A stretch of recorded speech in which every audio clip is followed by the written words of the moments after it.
warahmatullahi wabarakatuh.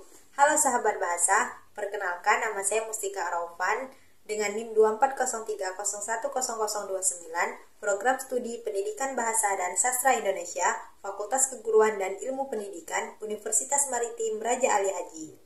Pada video kali ini, saya akan membahas materi tentang etnolinguistik untuk memenuhi tugas mata kuliah saya pada linguistik umum dengan dosen pengampu Ibu Legi Elfitra. Oke sahabat bahasa, pada materi ini saya akan membahas tentang definisi etnolinguistik, kemudian ruang lingkup etnolinguistik, dan juga konsep dasar etnolinguistik. Yang pertama itu ada definisi etnolinguistik. Etnolinguistik adalah cabang ilmu yang mempelajari tentang kebudayaan dan juga manusia, yang dikenal sebagai antropologi linguistik atau juga etnolinguistik. Orang Amerika yang mempeloporinya yaitu pada kajian etnolinguistik ini adalah Franz Boas pada tahun 2012. Selanjutnya itu ada Himes pada tahun 1964. Ia juga mengemukakan bahwa melalui etnolinguistik ini kita bisa menelusuri bagaimana bentuk-bentuk etnolinguistik itu dipengaruhi oleh kebudayaan, sosial, mental, dan juga psikologis. Apa hakikat sebenarnya dari bentuk etnolinguistik itu dan juga makna dari hubungan keduanya. Kemudian, pada masyarakat Indonesia yang berbeda kebudayaan, dia merupakan lahan yang juga luas untuk didalami berbagai kajian, penelitian, dan perspektif etnolinguistik, sehingga pada sebuah kebudayaan bisa hidup di tengah kebudayaan lainnya. Etnolinguistik itu adalah ilmu yang mengkaji sistem bahasa dalam perspektif kebudayaannya. Etnolinguistik juga disebut dengan etnolinguistik antropologi atau antropologias ilmu linguistik yang merupakan kajian bahasa dan juga budaya sebagai subbidang utama dalam antropologi. Sejalan dengan itu, Richard dan juga Weber pada tahun 1990 ia juga mengemukakan bahwa linguistik itu adalah cabang linguistik yang menjadi hubungan antara bahasa dan juga kebudayaan dalam suatu masyarakat. Kemudian, pada fenomena bahasa itu akan tampak dalam tataran fonologi, sintaksis, morfologi, maupun semantiknya.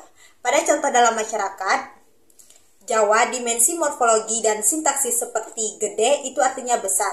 Kemudian, pada arti gede itu sangat besar. Pada arti hijau itu artinya adalah hijau. Bagaimana aspek kebudayaan itu saling berhubungan? Pada nilai budaya, suatu Jawa sangat mengutamakan dimensi dan juga rasa. Nilai rasa ini sangat penting dan juga bagi mereka dalam interaksi dan juga komunikasi sosial sehari-hari. Nilai rasa tersebut lalu dimanifestasikan dalam keadaan laksonikal Jawa atau karma dalam karma tinggi.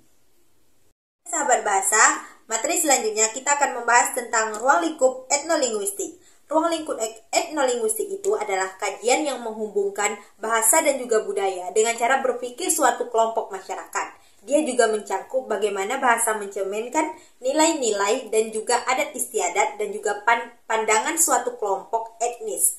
Etnolinguistik juga mempelajari variasi bahasa berdasarkan faktor budaya dan juga asal sosialnya. Kemudian, ruang lingkup etnolinguistik itu meliputi 3 dimensi. Yang pertama, hubungan bahasa dan juga budaya, yaitu artinya mempelajari bagaimana bahasa menafsirkan dan juga membentuk budayanya. Kedua, dia membentuk identitas bahasa sebagai budaya, dan juga dia mempelajari arti peran bahasa dalam membentuk identitas budayanya. Dan yang terakhir itu adalah komunikasi antar budaya, di mana pada pembahasan itu dia mempelajari bagaimana bahasa digunakan dalam interaksi antar budayanya. Sebagai contoh, kata yang mencerminkan budaya. Dalam budaya unit, ada banyak kata untuk menyebut salju, yang artinya kata salju itu adalah bagian penting dalam kehidupan mereka, yang menunjukkan bagaimana budaya mempengaruhi bahasa tersebut. Dengan demikian, etnolinguistik itu dia mengungkapkan bagaimana bahasa dan juga budaya itu saling memengaruhi antara satu sama lain, sehingga budaya dan juga bahasa tidak lepas dari kata bahasa dan budaya sebagai bentuk ilmu etnolinguistik dalam kajian ilmu linguistik. Oke, pembahasan kita yang terakhir yaitu ada konsep dasar etnolinguistik, hubungan bahasa dan juga budaya pada konsep dasar etnolinguistik. Bahasa adalah salah satu elemen utama dalam kebudayaan, di mana etnolinguistik ini terdapat keyakinan bahasa, yaitu bahasa mencerminkan budaya. Kata-kata dan frasa pada suatu bahasa itu seringkali mencerminkan nilai dan juga norma, pandangan hidup masyarakat dan juga menggunakannya. pada bahasa, dia mempengaruhi cara berpikir. Dan juga pada konsep ini terkait dengan hipotesis dan juga spirit work yang menyatakan bahwa struktur bahasa itu mempengaruhi cara pandang seseorang terhadap dunia. Contohnya itu dalam budaya Jawa, yang terdapat berbagai tingkat bahasa dan juga media yang menunjukkan hak asasi sosial dan juga kesopanan dalam berbahasa. Untuk itu, orang Jawa dalam pengucapan bahasanya, ia selalu menuturkan budaya dan juga ilmu etnolinguistik yang mengkaji tentang ilmu linguistik. Oke sahabat bahasa, kita sudah sampai pada pembahasan terakhir materi kita pada hari ini. Untuk itu, mari kita tarik sebuah kesimpulan pada materi etnolinguistik pada video kali ini, yaitu etnolinguistik itu adalah mengungkapkan hubungan mendalam antara bahasa dan juga budaya. Dia juga menyoroti bagaimana keduanya saling mempengaruhi dan juga membentuk cara pandang masyarakat terhadap dunia.